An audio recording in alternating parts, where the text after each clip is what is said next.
رام اللہ کو نئی فلسطینی ریاست کا معاشی مرکز ہونا تھا، تاہم اسرائیلیوں اور فلسطینیوں کے درمیان اوسلو امن معاہدے کے 25 سال گزر جانے کے باوجود یہاں ایک آزاد فلسطینی ریاست کا خواب رام اللہ کے اس کاروباری مرکز پر لگے جھنڈے کی مانند پوشیدہ ہو چکا ہے۔ فلسطینیوں کے ساتھ باقاعدہ سیاسی مذاکرات میں داخل ہوئے بغیر اسرائیل نے حال ہی میں اعلان کیا کہ وہ خیر سگالی کے طور پر غزہ میں تعمیر نو کے لیے تعمیراتی مواد کی درآمد کی اجازت کے علاوہ غزہ کے ماہی گیری زون کی توسیع اور فلسطینی اتھارٹی کو $12 کروڑ قرض دے گا۔ تاہم کئی فلسطینی ماہر معاشیات اور کاروباری شخصیات اسرائیل کے ان معاشی اقدامات کو کافی نہیں سمجھتے۔ یہ احسانات نہیں ہیں، ہو سکتا ہے کہ انہیں اعتماد سازی کے اقدامات کے طور پر پیش کیا جائے، لیکن یہ غزہ کے لوگوں کے حقوق ہیں جو اسرائیل انہیں واپس لوٹا رہا ہے۔ جہاں تک مغربی کنارے اور اعتماد سازی کے اقدامات کا مسئلہ ہے تو گزشتہ 25 سالوں سے اسرائیل کے ساتھ فلسطینیوں کے معاشی مذاکرات میں اعتماد سازی کے اقدامات کے لفظ کی سیاہ تاریخ ہے۔ ہم نے بہت سو کو آتے اور جاتے دیکھا ہے۔ اسرائیل کے ان معاشی اقدامات کا اعلان اسرائیلی وزیر دفاع بینی گینٹس اور فلسطینی اتھارٹی کے رہنما محمود عباس کے درمیان 10 سالوں میں حالیہ پہلی اعلیٰ سطحی ملاقات کے بعد کیا گیا۔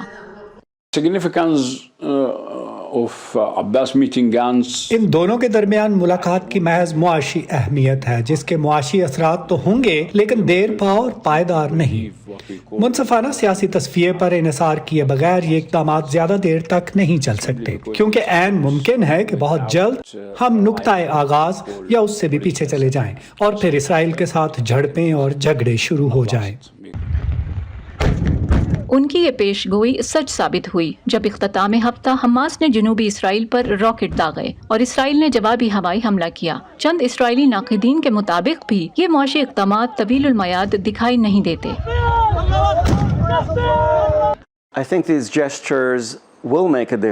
میرے خیال میں ان اقدامات سے فضا میں تبدیلی آئے گی، لیکن کوئی بڑا انقلاب نہیں۔ یہ ایسی کوئی تاریخی پیش رفت نہیں ہے جس کے بارے میں یہاں لوگ بعض اوقات سمجھتے ہیں کہ کسی ایک فریق کے اقدامات سے سر انجام پا جائے گی۔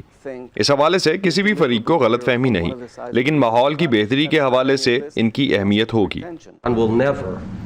فلسطینیوں کی طرح اسرائیل بھی بہت زیادہ توقعات لگانے سے خبردار کر رہا ہے۔ امریکی صدر جو بائیڈن سے اپنی حالیہ ملاقات کے دوران اسرائیلی وزیر اعظم نفتالی بنیٹ نے واضح کیا تھا کہ تمام جماعتوں پر مشتمل ان کی حکومت ان معاشی اقدامات کے سوا فلسطینیوں کے لیے کسی بڑی سیاسی رعایت پر متفق نہیں ہوگی۔